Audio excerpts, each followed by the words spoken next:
Vikramshila IAS coaching institute 14 बीघा ऋषिकेश। इतिहास में मुगल कर रहे थे हम लोग, आज हमने करना है मुगल कालीन संगीत कला। क्या करना है? मुगल कालीन संगीत कला। ठीक है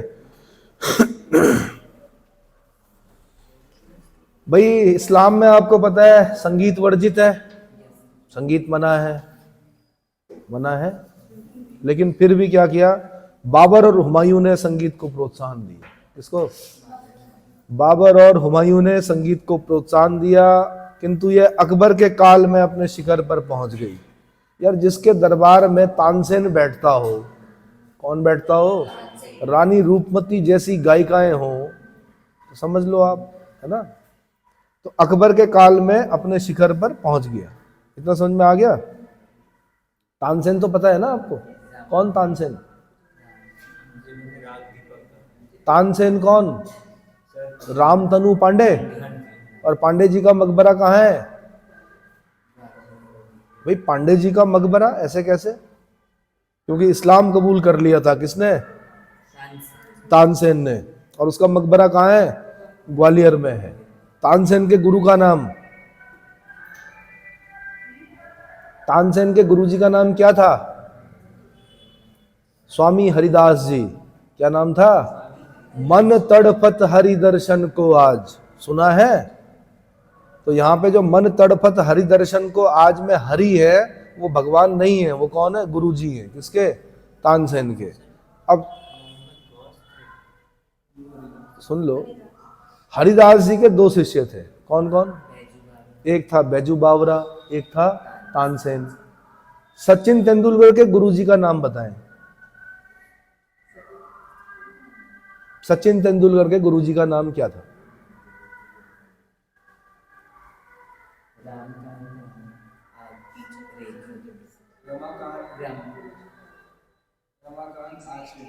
रमाकांत आचरेकर जी, गुरुजी। इनके भी दो शिष्य थे। किनके? रमाकांत आचरेकर जी के भी दो शिष्य थे। एक थे सचिन तेंदुलकर, एक थे कामली, विनोद कामली। अब दोनों जगहों पर देखो, उधर भी गुरुजी ने कहा था कि बैजू बावरा ज्यादा बड़ा क्या है? गायक है। और इधर गुरुजी ने कहा था कि अच्छा खिलाड़ी जो है वो कौन है? कौन है? विनोद कामली है। लेकिन अच्छा खिलाड़ी कौन निकला यहां पर? सचिन तेंदुलकर। विनोद कामली नहीं निकला। उधर कौन निकला? उधर तानसेन निकला, है ना। तानसेन क्यों निकला? क्योंकि बैजू क्या हो गया? बावरा हो गया। इसीलिए उसका नाम क्या है? बैजू बावरा। क्या नाम है? और बावरा कब होता है आदमी? आपको पता है, ज्यादा बताने की आवश्यकता नहीं है मुझे। तो अगर बावरे हो जाओगे भाई, तो फिर गड़बड़ हो जाएगा।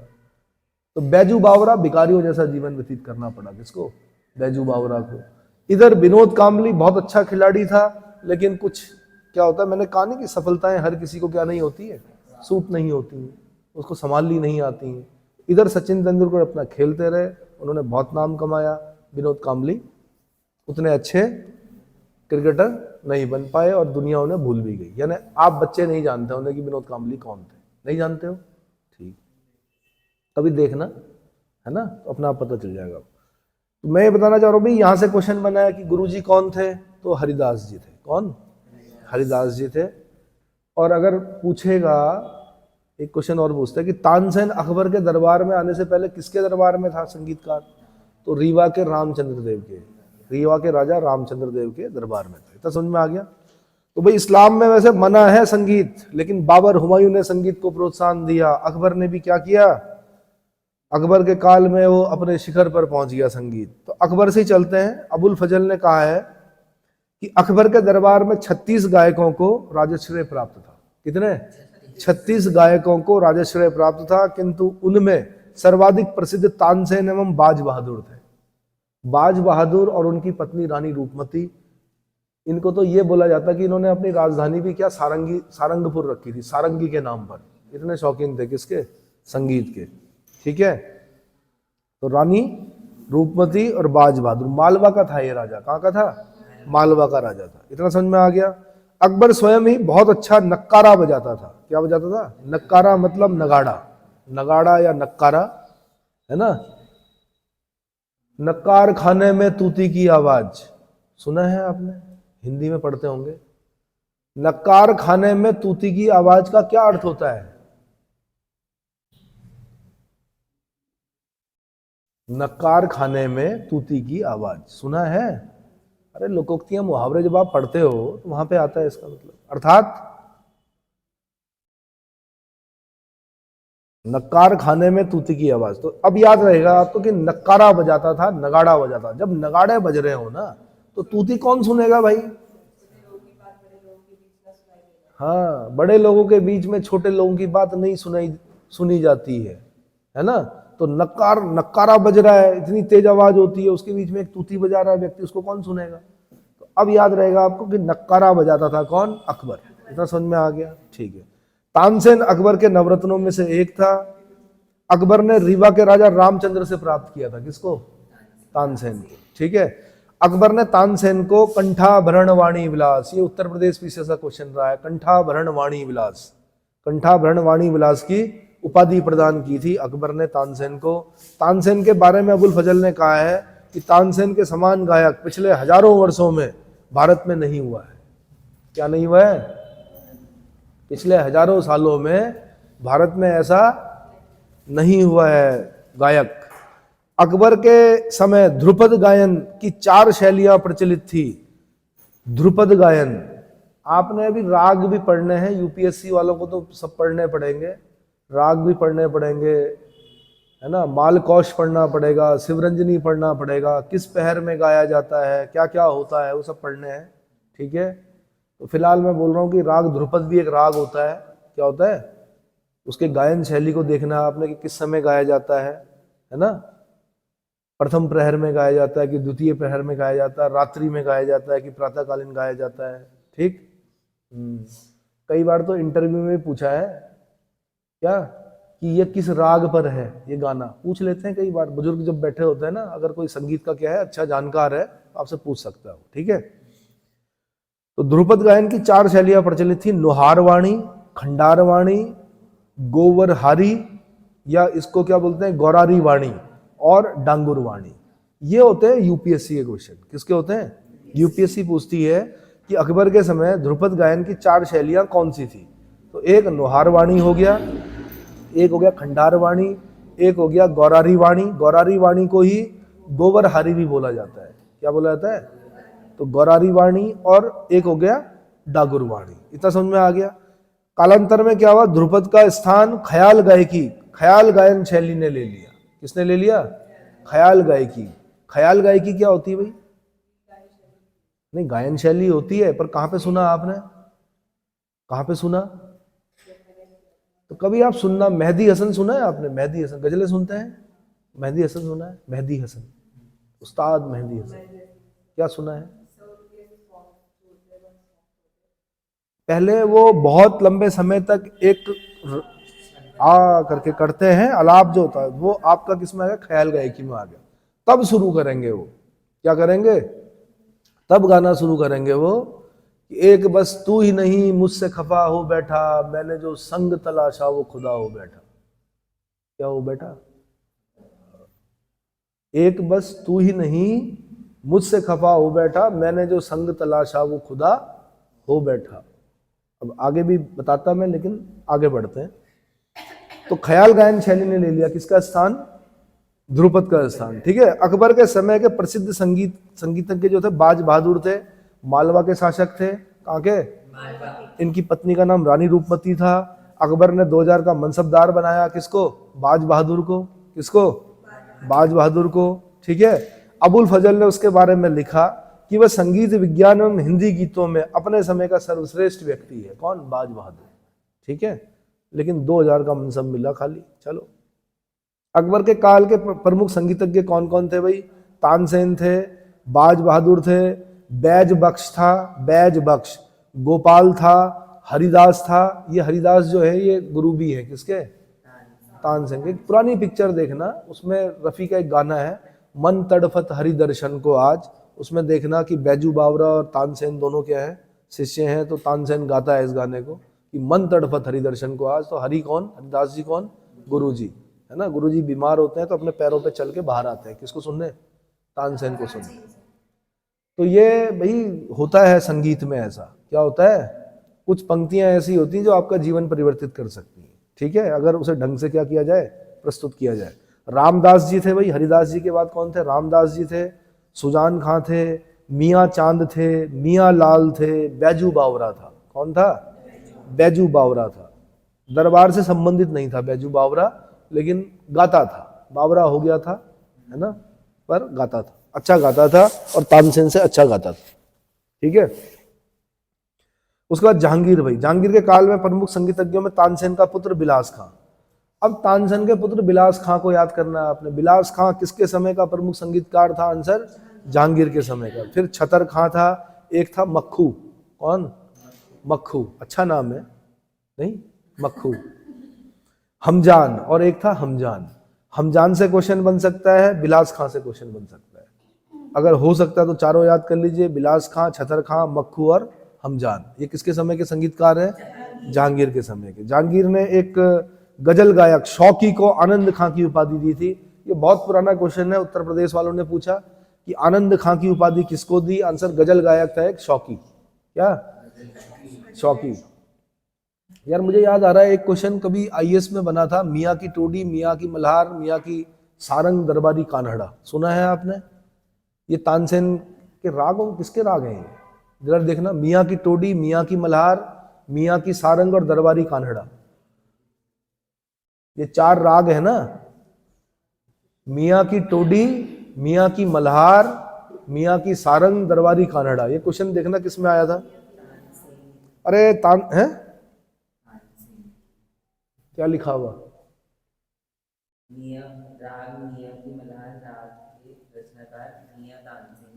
मियाँ तानसेन को माना जाता। मियाँ की टोडी, मियाँ की मल्हार, मियाँ की सारंग, दरबारी कान्हड़ा। ये यूपीएससी ने पूछा, आज नहीं पूछा, आज से 20 साल 25 साल पहले का क्वेश्चन बता रहा हूं मैं आपको, इस तरह के क्वेश्चन पूछे जा चुके हैं, ठीक है। चलो जी, फिर आ गया शाहजहां। कौन, शाहजहां। शाहजहां अत्यंत रसिक और संगीत मर्मज्ञ था। कहा जाता है कि उसके दीवाने खास में प्रतिदिन वाद्य वादन और संगीत हुआ करता था, और वह स्वयं भी बहुत अच्छा गायक था। कौन, शाहजहां अच्छा गायक था। शाहजहां के काल के प्रमुख संगीतज्ञ लाल खां। कौन, लाल खां। लाल खां से क्वेश्चन बना हुआ है, लाल खां को याद, जैसे वहां पे बिलास खां याद करना आपने, यहाँ पे लाल खां याद करना है, खुशहाल खां और विश्राम खां, ये तीन खां याद कर लीजिए भाई। कौन कौन से, लाल खां, खुशहाल खां और विश्राम खां, ठीक है। अलाउद्दीन खिलजी के समय में भी चार खां पूछता है, कौन कौन से थे, वो गायक नहीं थे, वो गायक नहीं थे, वो योद्धा थे। जरा देखना अलाउद्दीन खिलजी के चार खान कौन थे। अलाउद्दीन खिलजी के समय चार प्रसिद्ध खान या खां, ढूंढिए।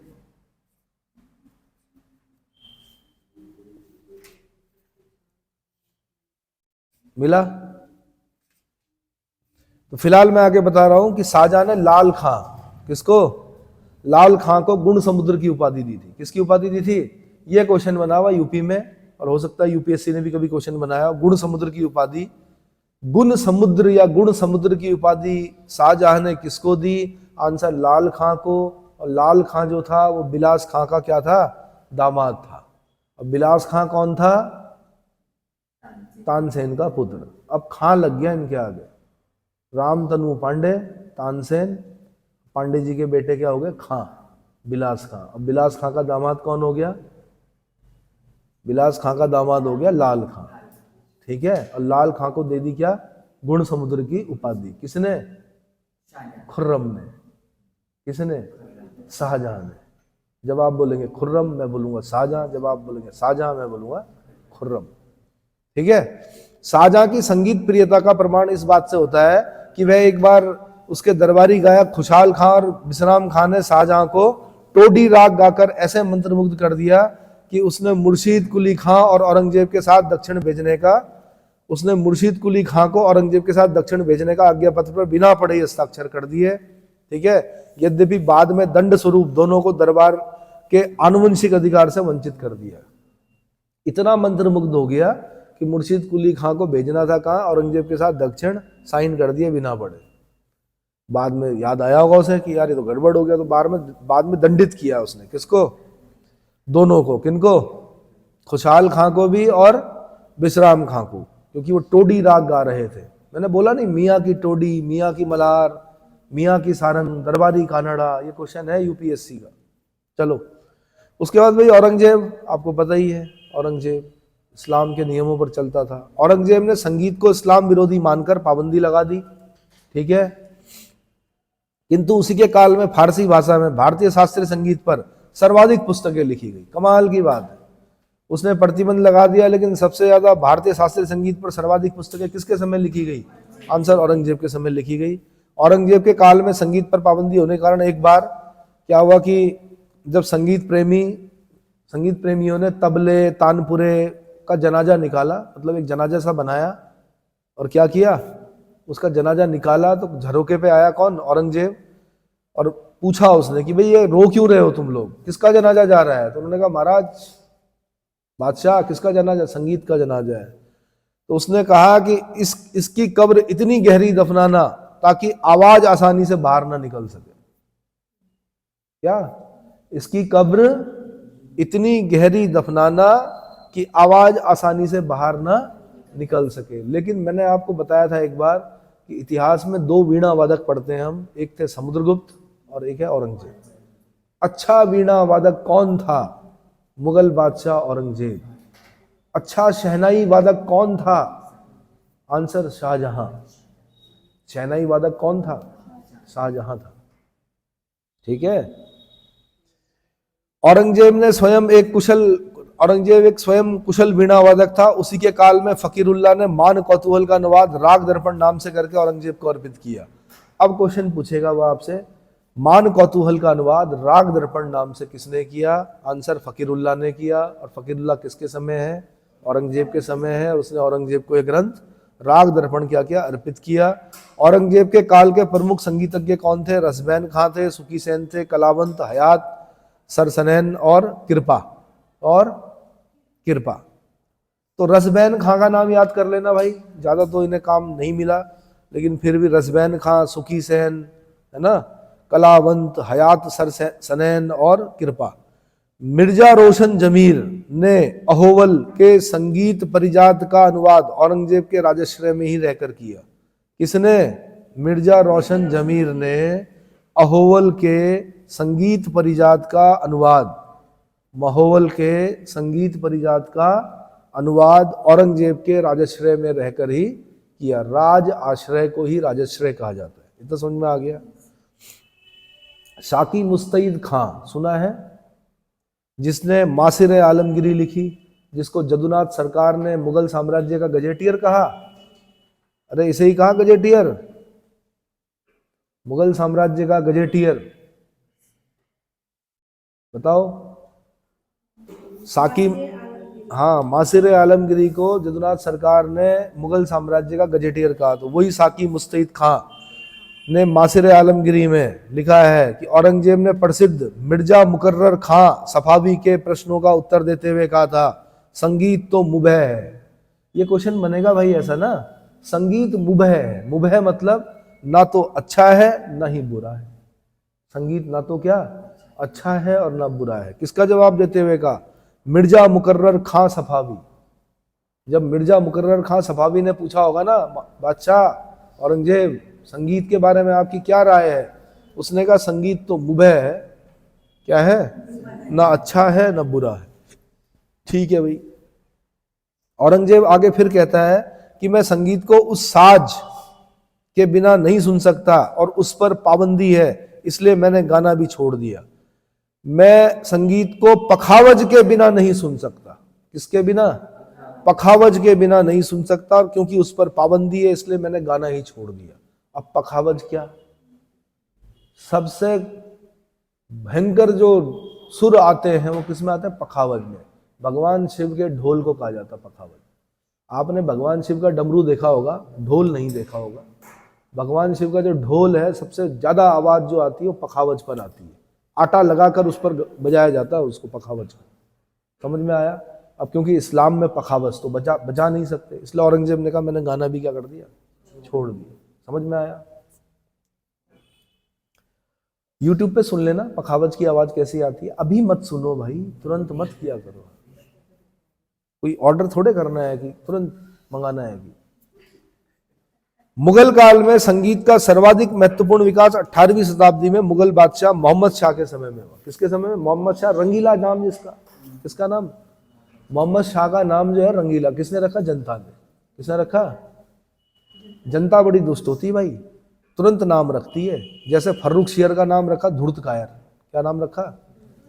जैसे जो औरंगजेब के बाद राजा बना उसका नाम रखा शाह ए बेखबर। क्या नाम रखा? शाह ए बेखबर। एक का नाम रखा लंपट मूर्ख। किसका नाम रखा?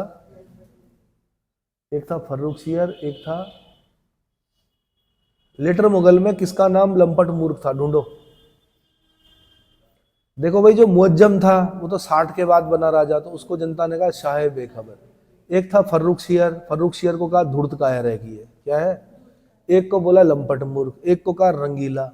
क्या कहा? तो मोहम्मद शाह हो गया रंगीला है। जहांदार शाह को कहा लंपट मूर्ख। जहांदार शाह को क्या कहा? लंपट मूर्ख कहा। तो ये जनता नाम रखती थी ऐसे। किसी को बोल दिया पागल बादशाह। कौन? ओ पीछे मोहम्मद बिन तुगलक सल्तनत काल में। समझ में आया? ठीक है। तो भाई मुगल काल में संगीत का सर्वाधिक विकास जो हुआ 18वीं शताब्दी में मुगल बादशाह मोहम्मद शाह रंगीला के समय हुआ। क्योंकि मोहम्मद शाह रंगीला का कार्यकाल भी बहुत लंबा था, है ना। ये मोहम्मद शाह रंगीला वही है भाई सॉरी, जिसने सैयद ब्रदर्स की हत्या की। इसीलिए वो इतने लंबे समय तक रहा। कौन सैयद ब्रदर्स? जो नृप निर्माता है। कौन है? नृप निर्माता, जिन्हें इतिहास में नृप निर्माता है ना, किंग मेकर के नाम से जाना जाता है। अब्दुल्ला खां और हुसैन अली खां, दो भाई थे, सैयद अब्दुल्ला खां और सैयद हुसैन अली खां।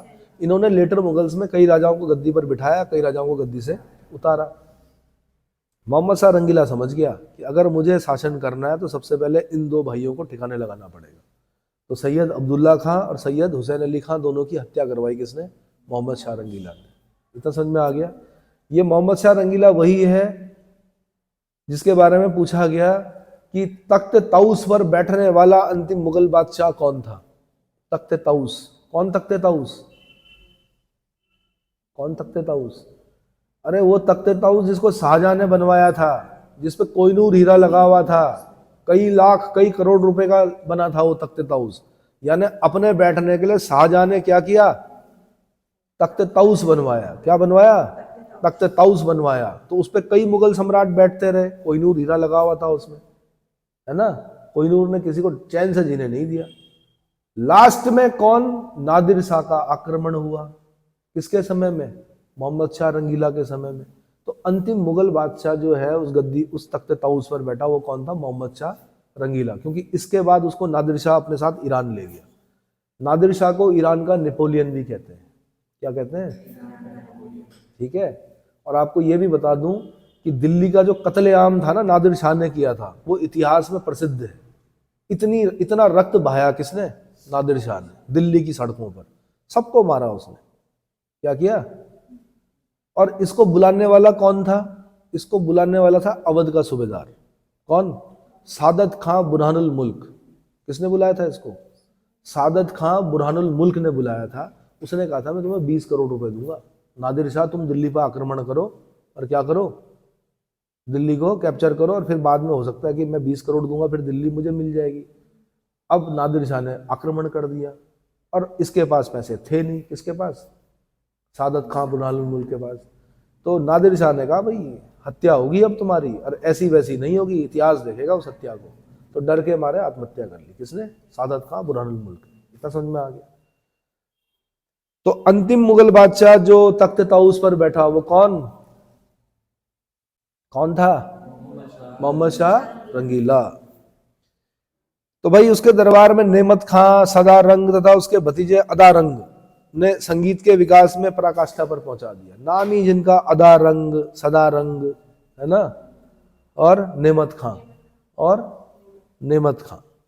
इतना समझ में आ गया। फिर भाई मुगल कालीन शिक्षा के बारे में बता देता हूं थोड़ा, है ना। मुगल शासकों ने शिक्षा का पोषण किया भाई। क्या किया?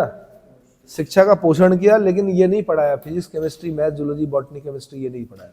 ये फालतू की चीजें नहीं है ना, फालतू है, फालतू नहीं है, ये वैज्ञानिक शिक्षा है। क्या है? मुगल काल में मकतब, मकतब बोलते हैं प्राइमरी स्कूल को। किसको बोलते हैं? प्राइमरी स्कूल जो होते हैं उनको मकतब बोलते हैं, और मदरसे, फिर उससे ऊपर जो हो गए उनको क्या बोलते हैं? मदरसे। तो मदरसों की व्यवस्था होती थी जहां पर शिक्षा दी जाती थी, और इस्लामिक शिक्षा दी जाती थी। क्या दी जाती थी?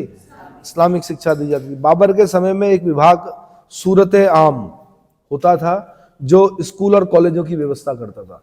तो सूरत आम नामक विभाग का कार्य क्या था? आंसर, स्कूल कॉलेजों की व्यवस्था करना। स्कूल कॉलेज आपके जैसे नहीं, डिग्री कॉलेज ये नहीं, यही मकतब और मदरसे। मकतब और जहां पर बैठा जाता है, जहां पर कुरान की आयतें रटी जाती हैं, जहां पर क्या अरेबिक है ना। हुमायूं जो था वो ज्योतिष और भूगोल का अच्छा ज्ञाता था। हुमायूं पढ़ा लिखा था भाई। हुमायूं क्या था? जबकि इसका बेटा अकबर पढ़ा लिखा नहीं था, टाइम ही नहीं मिला पढ़ने लिखने का। लेकिन हुमायूं ज्योतिष का अच्छा ज्ञाता था, भूगोल का अच्छा ज्ञाता था। उसने महामनगा यानी अकबर की धाई माँ के सहयोग से क्या किया? दिल्ली में मदरसा ए बेगम, मदरसा ए बेगम जिसको कि खैरुल मनाजिल भी कहा जाता है, उसकी स्थापना की। ये यूपी के क्वेश्चन होते हैं। कहाँ के? उत्तर प्रदेश पीसीएस में पूछे जाते हैं कि मदरसा ए बेगम या खैरुल मनाजिल की स्थापना दिल्ली में किसने की? आंसर, हुमायूं ने की। और किसके सहयोग से की? महामनगा के सहयोग से। या कभी कभी आंसर सिर्फ महामनगा होगा। क्या होगा? महामनगा होगा। इतना क्लियर हो गया? हुमायूं के बारे में कहा जाता है कि सदैव अपने साथ एक चुना हुआ पुस्तकालय लेकर चला करता था। अपने साथ एक चुना हुआ पुस्तकालय लेकर चलता था। अकबर स्वयं अशिक्षित था, किंतु अब अकबर के बारे में बता रहा हूं, अशिक्षित था किंतु उसने शिक्षा के विकास के लिए फतेहपुर सीकरी, आगरा और लाहौर आदि अनेक स्थानों पर क्या किया? मकतब और मदरसों का निर्माण करवाकर शिक्षा को प्रोत्साहन दिया। जो व्यक्ति अशिक्षित होगा ना, वो शिक्षा की वैल्यू को जानता है। किसको जानता है? और जो आदमी शिक्षित होगा वो उतना ज्यादा तवज्जो नहीं देता है। किस पर? शिक्षा पर।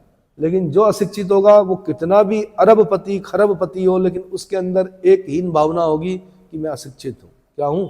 कि काश मैं शिक्षित भी होता। क्या होता? तो वो क्या करता है? फिर अपने बच्चों की पढ़ाई लिखाई पर क्या करता है? ध्यान देता है। ठीक है, चलो। उसके बाद जहांगीर ने एक महत्वपूर्ण घोषणा की थी कि किसी संपन्न व्यक्ति की मृत्यु हो जाने पर राज्य उसकी संपत्ति क्या करेगा? जब्त कर लेगा, और उससे मदरसों और मठों का निर्माण कराएगा और उसकी मरम्मत करवाएगा। यानी अगर कोई व्यक्ति मर जाता है, कोई संपन्न व्यक्ति मर जाता है ना, जिसका कोई वारिस ना हो, तो उसकी संपत्ति जब्त करके क्या बनाए जाएंगे? मदरसे और मठों का निर्माण किया जाएगा और उनकी मरम्मत की जाएगी। अकबर के काल में फारसी को बहुत प्रश्रय मिला। हाथ कंगन को फारसी किया, पढ़े लिखे को फारसी किया, और फारसी बहुत समय तक कोर्ट लैंग्वेज चलती रही। मुगलों की कोर्ट लैंग्वेज फारसी थी, अंग्रेजों के समय में भी फारसी चला। इवन जो कानून बने हैं ना आपके, ताजीराते हिंद दफा 302 के तहत, नहीं बोलते अपने होशो हवास में, ये जो शब्द हैं ये फारसी के शब्द हैं कानून में। क्या है? मेरा मुवक्किल बोलते हैं, ये शब्द उर्दू के नहीं है, ये फारसी के शब्द हैं। किसके? तो कानून जब लिखा गया अंग्रेजों के समय में, तो अंग्रेजों ने क्या किया कि हिंदुओं के लिए जब कानून लिखा तो मनुस्मृति उठाई। क्या उठाई? मनुस्मृति उठाई। और जो स्मृति ग्रंथ हैं वो उठाए, क्योंकि विधि ग्रंथ यही थे। जिमुतवाहन की दाए भाग भी उठाई होगी, विज्ञानेश्वर की मिताक्षरा उठाई होगी। तो हिंदुओं के कानून अलग बने, मुसलमानों के कानून कुरान, हदीस, इज्मा और कयास से उठे। और वो क्या हुए? फारसी डाली गई उसमें। क्या डाली गई? फारसी भाषा में लिखा गया उस कानून को। इतना समझ में आया? तो अंग्रेजों ने ही कानून अलग कर दिए थे, इसीलिए बोल रहे हैं अब यूनिफॉर्म सिविल कोड। क्या बोल रहे हैं? अगर अंग्रेज एक ही तरह का कानून बना देते तो यूसीसी की जरूरत नहीं पड़ती, लेकिन अब जाके यूनिफॉर्म सिविल कोड की बात चल रही है। अकबर के काल में फारसी को बहुत प्रश्रय मिला। फारसी के अलावा स्थानीय भाषा हिंदवी में कागजात रखना बंद कर दिया गया। स्थानीय भाषा हिंदवी, जबान हिंदवी, रेखता, उर्दू, सुना है? उर्दू को ही बोलते हैं जबान हिंदवी। क्या बोलते हैं? जबान हिंदवी। साथ में क्या बोलते हैं? रेखता। ठीक है।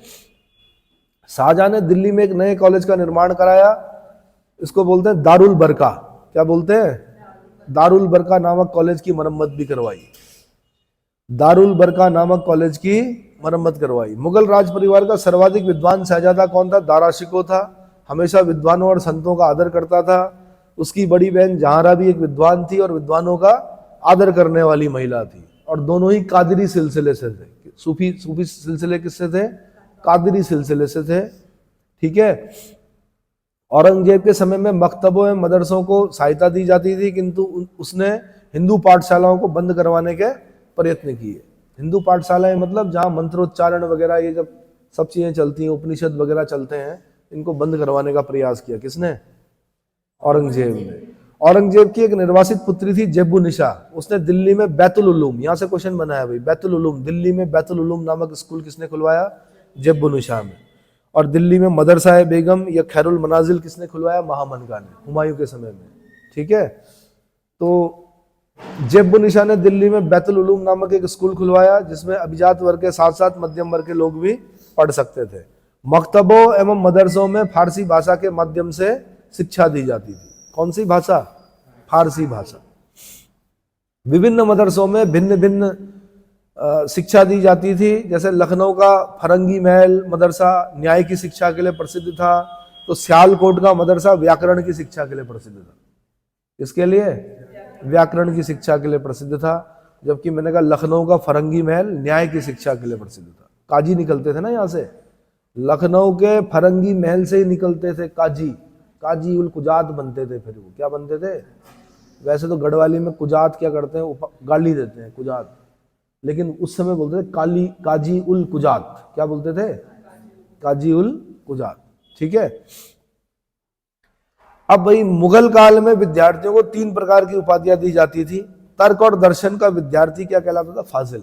बड़ा फाजिल है। क्या बोलते थे? ये फाजिल हैं। इन्हें क्या है? तर्क और दर्शन, फिलॉसफी, तर्क और फिलॉसफी पर क्या है? अच्छी पकड़ है इनकी, इसलिए क्या है? फाजिल है। अगर किसी को धार्मिक शिक्षा दी जाती थी, धार्मिक शिक्षा का जो विद्यार्थी होता था उसको बोलते थे आमिल। ये आमिल है। क्या है? आमिल। और जिसके पास साहित्य का विद्यार्थी जो होता था उसको बोलते थे काबिल है। क्या है? तो अगर आपके पास BA English literature, Hindi literature है, तो इसका मतलब आप काबिल हो। क्या हो? अब काबिल शब्द सबके लिए लग गया, कोई नौकरी पे लग गया तो वो काबिल, बाकी चाहे उद्योगों में उद्योगपति हो उसको काबिल नहीं बोलते हमारे उत्तराखंड। किसको बोलते हैं? सरकारी नौकरी वाला काबिल है। तो साहित्य का विद्यार्थी भैया देख लो, बीए वाला क्या है? काबिल। ठीक है। फिलॉसफी वाला क्या है? फाजिल। फिलॉसफी वाला क्या है? फाजिल। और धर्म की शिक्षा वाला क्या है? आमिल। इतना समझ में आ गया? ट्रेवनियर जो था, एक बार क्वेश्चन पूछा कि पेशे से जौहरी कौन था, तो एक यात्री था ट्रेवनियर। कौन?